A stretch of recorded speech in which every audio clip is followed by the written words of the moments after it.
Yep. Obviously, anytime that you can learn from winning, you'll take it. But I would tell you that this game, it can't be who we are.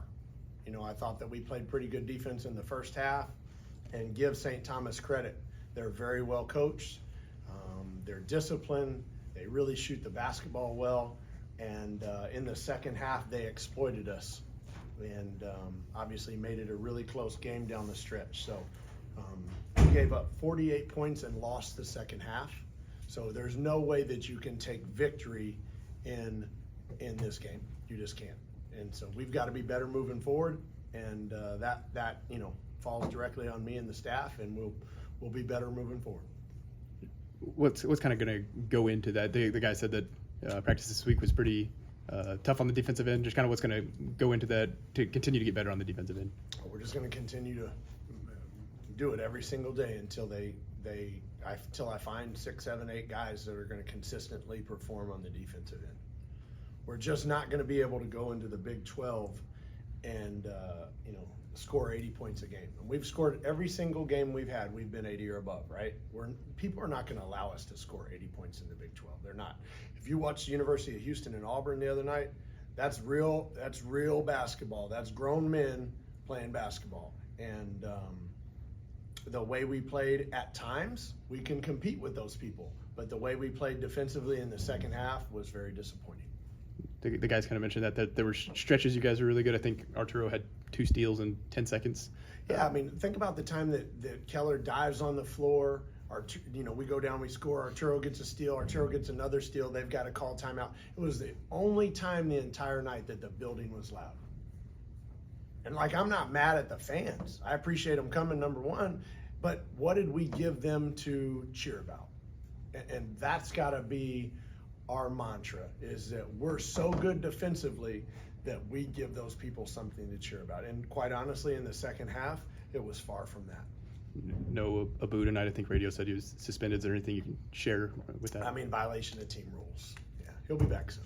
And with that, you guys got to look at Robert play a little 5, Pat play a little 5. There's going to be a time where Abu's in foul trouble at some point during the year. Sure. Did you like what you saw out of those two? Yeah, no, and we do that all the time in practice. You know what I mean? I mean, I wish that the game would have unfolded differently, and we could have even gotten a look at Andrea and people like that. But the fact of the matter is we didn't play well enough to do that. But yes, we played 5-out motion tonight, so we've kind of brought our bigs away from the rim over the last couple weeks and allowed them to ball screen and dribble handoff and those sorts of things. So I thought both those guys have done well with it.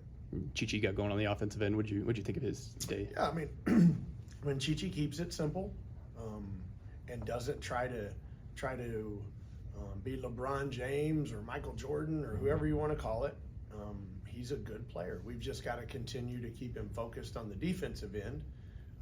And continue to get him to take shots within the offense.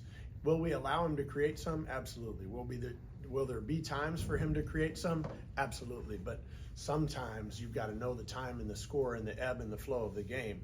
And that's kind of what I told him the one time when he came off the floor. We didn't need a 27-foot 3 at that point, right? I mean, it's good to have confidence, and it's good to put in the work outside of the gym and know you can make those shots. And that is a shot he can make, but that's not the shot we needed at that time. And that's got to be more important than scoring. And I'm not blaming Chichi, right? I really am not blaming Chichi. I'm not calling him out. But as a general rule for our basketball team, I thought today that we were more concerned with ourselves and our stats than we were with playing good defense and winning basketball. In a night where threes maybe weren't necessarily falling, what opened up for you guys offensively? Well, the times where we played good defense, we got anything we wanted in transition. When the ball got reversed from one side to the other side and back to that side, we got anything we wanted because the defense broke down, right? And if you were to chart the numbers of times that the ball gets reversed and goes from side to side, your shooting percentages go up 15% easy. And that's where we've got to learn to become a better basketball team. Right? We've got to learn to not maybe take the first good shot we get, but let's go ahead and move the ball around. Let's screen for one another. Let's get it, the ball driven to the paint and maybe kick it out and get a great shot. Touching on the threes, were you fine with the selection of those threes tonight? And I mean, how did you feel about that? I talked to the guys prior to the game, and I'm not going to answer your question fully, so I apologize. I need to watch the film to see, but in my mind, just thinking back, we had at least 4 or 5 either ill-advised or bad shots from the three. So 22 threes for this game is too many. We talked about going into the game trying to keep our number around 15, right? And they did turn down a couple that I was proud of them for doing, because they knew that they had an opportunity to get a better shot.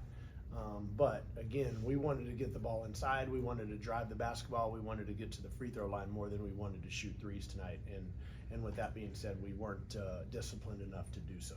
And what kind of went into the decision to get Connor to start? I know you talked about starting guys who have a good week of practice or things like that. Why him tonight? Well, I mean, Abu was out, obviously, and I felt that because St. Thomas is a smaller group and have more guards and really don't have an inside presence, it just made sense. And again, I've said this several times. I don't know that there's a lot of differentiator, maybe between players 1, 2, and 10.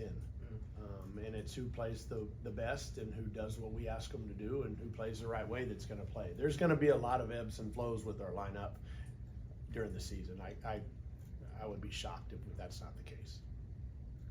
And Coach, honestly, the bench stepped up really big. I mean, 49 points to St. Thomas's 8. What was your thoughts on the bench performance today? Again, I thought our guys did some good things, right? I'm just not satisfied with our defense, and I'm not satisfied with our team approach. So whether you came off the bench or whether you started, to me, it doesn't matter, right? That's what I'm concerned about, right? This is great to beat St. Thomas. It's great to be 2-0. I hope that the people like that we do play hard in spurts and play the right way in spurts. But our goal is to go to the NCAA tournament. Our goal is to compete in the Big 12. Our goal is to do much bigger things than what we did today. And to be quite honest with you, our fans, our ex-players, they deserve that. They deserve more than what we gave them in the second half, and we've got to focus on that. Is this I don't know if normal's the right word, but maybe your first couple of years as a head coach, have there been times where kind of this is where the defense is at the beginning of the year that you're maybe not satisfied with it? The crazy thing is most coaches will tell you that this time of year your defense is ahead of your offense. Mm-hmm. So what does that tell you about our team? Either I've got to be better. Our staff's got to be better defensively, or our guys have got to buy into what we're selling. Because usually this time of year, the defense is much further ahead than the offense.